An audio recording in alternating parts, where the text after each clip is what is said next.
Xi Jinping's latest tariff strike wasn't just retaliation, it was precision economic warfare.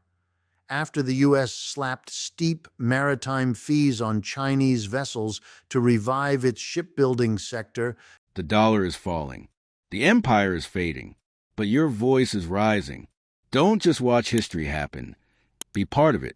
Why'd have you checkmark subscribe to this channel for more fearless analysis from Richard Wolff and voices the mainstream media refuses to platform?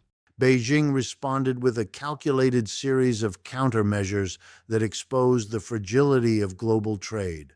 By escalating cargo taxes and threatening control over rare earth exports, China didn't just push back, it rewrote the rules of engagement. The shockwaves hit instantly. Markets crashed, supply chains buckled, and middle-power nations were left scrambling to reassess their alliances. What appeared to be a bilateral trade dispute quickly revealed itself as a seismic shift in the global order. This conflict isn't about ships, it's about systems. The video dissects how the U.S. relied on short-term tactical pressure, while China played a longer, deeper game, targeting foundational vulnerabilities in finance, logistics, and resource control.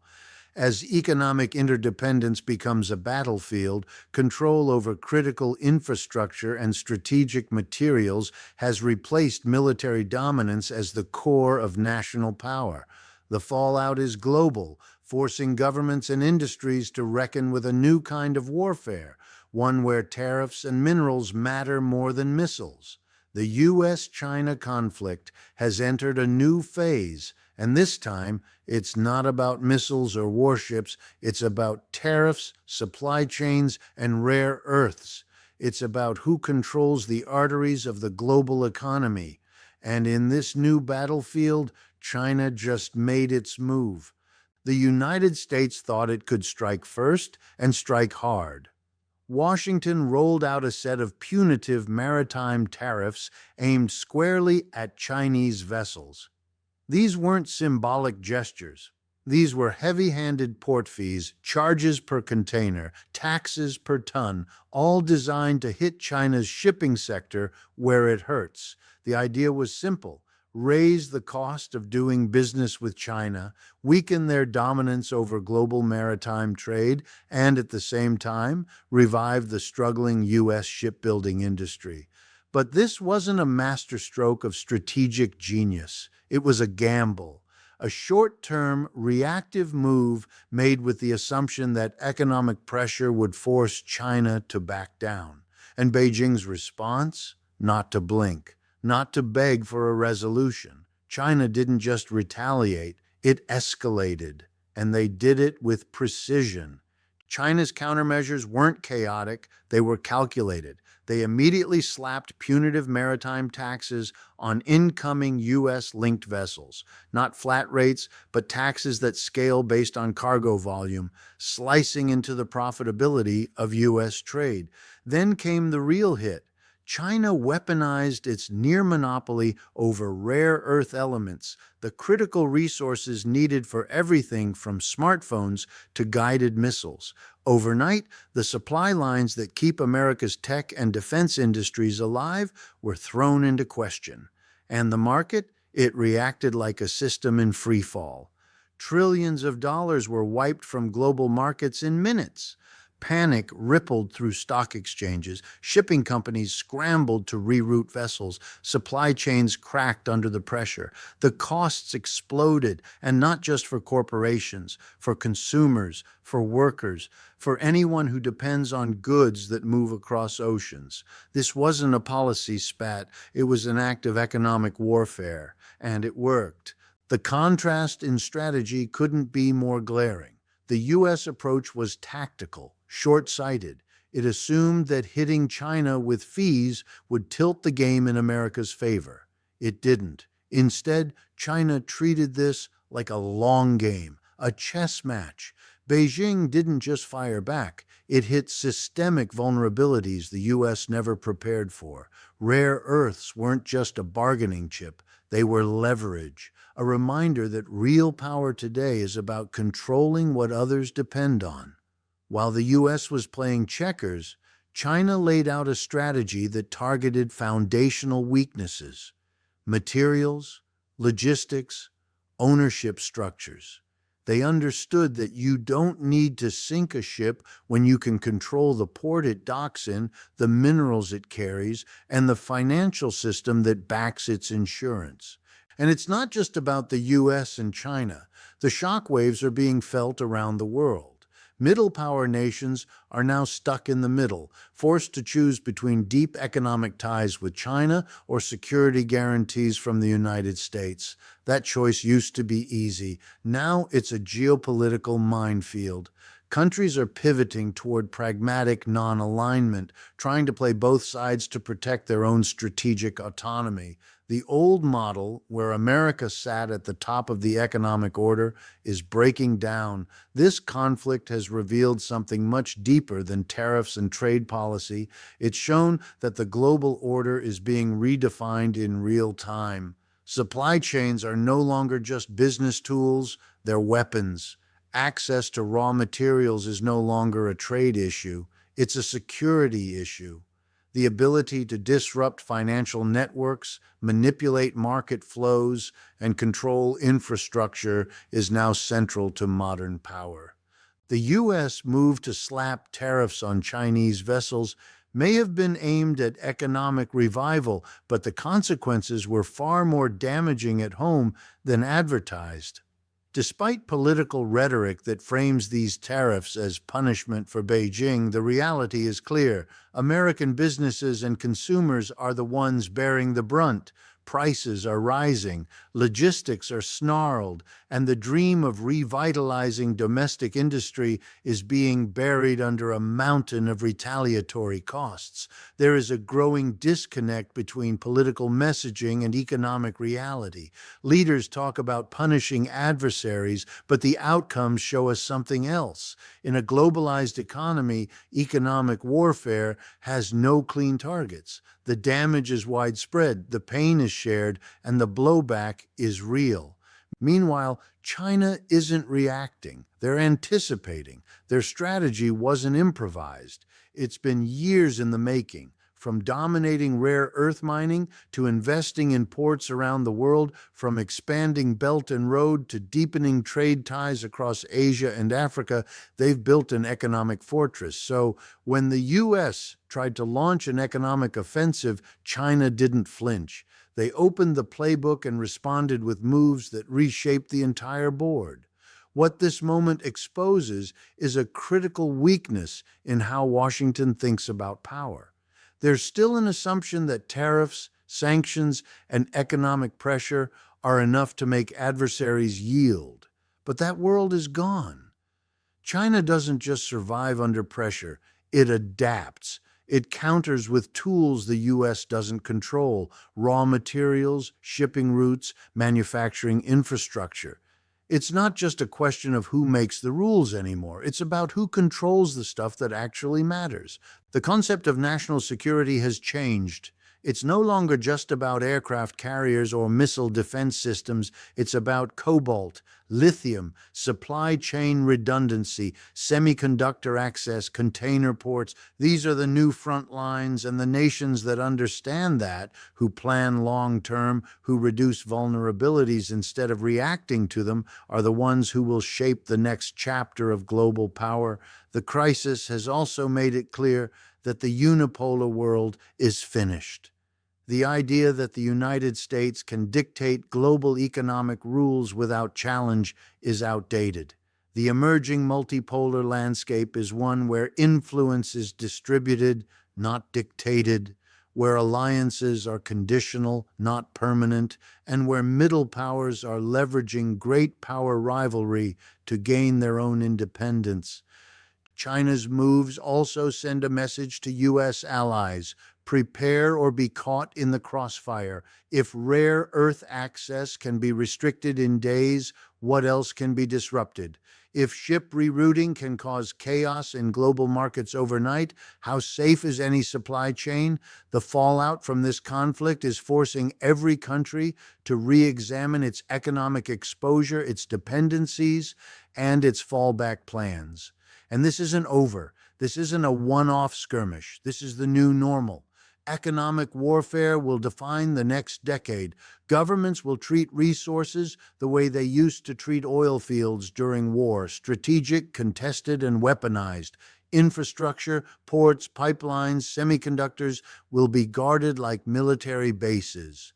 Economic interdependence was once a promise of peace. Now, it's a pressure point. China understands this. The U.S. is still catching up.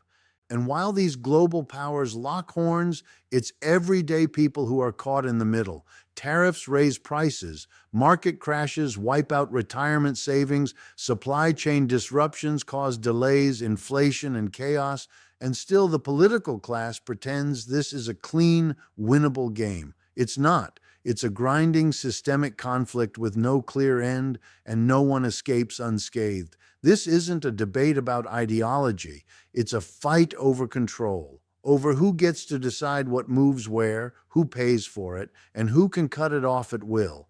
China has shown it's willing to play that game with patience, precision, and power. And the U.S., for all its economic might, just learned how unprepared it really is.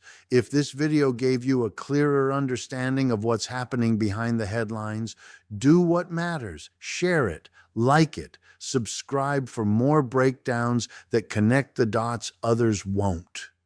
This is the new reality, and it's just getting started. The facade of economic dominance that the United States once enjoyed is cracking, and this crisis with China didn't create the fracture. It exposed it. For years, Washington has operated under the illusion that economic strength alone translates into global leverage. But power in the 21st century doesn't come from waving a tariff wand or boasting about GDP. It comes from control over resources, over infrastructure, over dependencies. And in that game, China has quietly been stacking the deck. When the U.S. imposed those maritime tariffs, the move was portrayed as bold, finally standing up to China, finally defending American industry. But look beneath the headlines, and the consequences tell a different story. Instead of forcing China to retreat, the U.S. lit the fuse on a geopolitical chain reaction it wasn't prepared to manage. Chinese countermeasures came fast and hit harder. Not only did they impose higher taxes on U.S.-linked vessels, they restructured their logistics to bypass vulnerable points. They escalated the fight on terms they control. And the rare earths? That was the turning point. When Beijing began tightening the screws on rare earth exports, they didn't just retaliate. They targeted the core of America's future industries. Green tech, defense, consumer electronics, all of it relies on rare earths, and China knows it. They didn't have to fire a missile or sink a ship. With one policy change, they sent shockwaves through every boardroom and supply chain planner from Silicon Valley to the Pentagon. That's the strategic asymmetry playing out right now. The U.S. threw tariffs at the problem. China responded with a blueprint. While Washington focuses on headline-grabbing actions, Beijing builds systemic leverage. And it's not just about now, it's about 5, 10, 20 years from now. That's what makes China's approach more effective and more dangerous. Because this isn't just a trade spat. It's a fundamental recalibration of how power is exercised in the modern world. And the U.S., by choosing short-term economic aggression over long-term resilience, is exposing itself. Instead of investing in rare earth independence, instead of shoring up its own ports and infrastructure, it leaned into reactive punishment. And that punishment is boomeranging back. Look at the markets, look at the ports, look at the chaos rippling through global supply chains. Shipping companies are in crisis, rerouting vessels to avoid both costs and confrontation. Insurance premiums are spiking, logistics delays are piling up, and the prices, they're being passed down to consumers, to businesses, to workers. These aren't abstract effects. These are grocery store shelves that stay empty, construction projects that stall, manufacturing that slows because the components aren't arriving. And while politicians posture on cable news, the public pays for the consequences. What's worse, most of this could have been avoided, not the conflict, perhaps, but the fragility, because the U.S. knew for years how dependent it was on foreign production, foreign minerals, foreign ports. And instead of securing those vulnerabilities, it did what it always does: outsourced, deregulated, and assumed that money alone would keep the system humming. Now that system is being tested, and it's failing. The illusion of economic invincibility doesn't hold up when the other side can flip a switch and disrupt your entire supply chain. China has shown that it's not just about retaliating against a single tariff. It's about reminding the world that interdependence cuts both ways. If the U.S. can weaponize access, so can China. And China holds more of the levers than most people realize. That's why middle power nations are starting to back away. They see the writing on the wall, the old global order, where the U.S. dictated trade rules and enforced compliance through economic dominance, is over. Now countries are hedging their bets. Some are aligning more closely with China's trade networks. Others are quietly distancing themselves from both powers, hoping to insulate their economies from the fallout. This isn't about ideology anymore. It's about survival, strategic autonomy, the ability to operate without being held hostage by the next wave of tariffs or export controls. Nations are diversifying suppliers, shifting alliances, and building new institutions, not because they want to, but because they have to. And that shift is permanent. Economic warfare is the new global currency of conflict, and China has spent decades preparing for it. They've secured ports through Belt and Road. They've locked down rare earth markets. They've cultivated trade relationships with countries the U.S. ignored. Now, all of that groundwork is paying off. The U.S., meanwhile, is playing defense. It's reacting to disruptions it helped create. It's scrambling to build domestic production capacity for resources it once dismissed. And it's doing it in the middle of a crisis, because only now is it clear just how vulnerable the system really is. And vulnerability is the key word here, because that's what this entire conflict is exposing: a brittle, overstretched supply network propped up by outdated assumptions. Assumptions that access will always be granted, that materials will always flow, that dominance will always be there just because it used to be. But that era is over. In the new global order, control is distributed. Power isn't about who yells loudest, it's about who owns the wiring behind the curtain. And in many cases, it's not the U.S. The United States still has massive capabilities: economic, technological, military. But capabilities aren't strategy. Power isn't effective when it's reactive. And the China conflict shows that the U.S. approach, short-term tariffs with no long-term backup plan, isn't working. Because while Washington launched a tariff war, China opened a playbook with 20 steps in advance. They're not just responding, they're shaping the environment. They're creating new trade routes, offering incentives to countries caught in the crossfire. And most dangerously for the West, they're doing it with calm, methodical precision while the U.S. flails. So where does this go? The tariffs will continue, the countermeasures will escalate, markets will remain volatile, and consumers, businesses, and nations caught in the middle will suffer the consequences. But beyond the tactical skirmishes, the deeper shift is irreversible. Economic interdependence is now weaponized. Every supply chain is a battlefield. Every port is a choke point. Every resource is a pawn. And the country that understands that, not just emotionally, but structurally, will win. Right now, China is playing that game better. It doesn't mean they're invincible, but it does mean the U.S. is no longer alone at the top. And unless it rewrites its own rule book, building resilience instead of trying to dictate through tariffs, it will keep losing ground. This conflict is not a footnote, it's a warning. It's the start of a new world where economic warfare is constant, where strategic materials matter more than slogans, and where power is defined by what you can withhold, not just what you can buy. The middle powers, those nations long used to operating under the security umbrella of the United States while trading freely with China, are the ones now waking up in a geopolitical earthquake. And they're not picking sides, they're hedging. They're building their own resilience because the message is clear.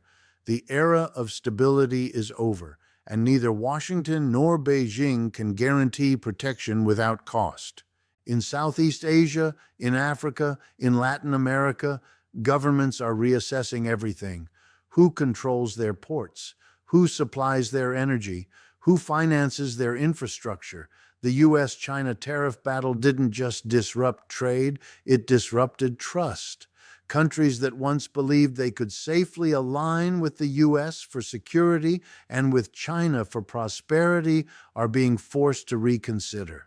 Because if the next round of economic warfare targets their ports, their minerals, their critical exports, there's no buffer left. What's emerging is a world that's more multipolar, more transactional, and far more unstable. Everyone is watching, everyone is calculating, and no one is betting on a return to the old rules. And back in the U.S., the costs keep piling up. The tariffs that were supposed to bring manufacturing home are instead adding new burdens to industries that rely on imported components. American businesses are paying more to operate. They're passing those costs to consumers. And meanwhile, the shipbuilding revival the tariffs were supposed to jumpstart, it's years away, if it happens at all, because reviving an industry hollowed out by decades of offshoring isn't something you do with press conferences and punitive fees. It takes planning, investment, and time. Time the U.S. might not have in this new geopolitical reality. Meanwhile, China continues to tighten its grip. It's reinforcing ties with resource-rich nations. It's offering long-term trade deals, infrastructure loans, and port access agreements in places the U.S. once ignored. And it's doing so without the rhetoric of war or democracy. It's doing it with contracts and cargo ships. This is the new model of conflict, quiet, relentless, and economic. And the U.S., despite its power, despite its legacy, has been caught flat-footed. So here we are, a global trade war that's no longer about trade. It's about leverage. It's about systems. It's about who controls what and who can survive without it. China has made it clear they don't need to dominate militarily to challenge the U.S.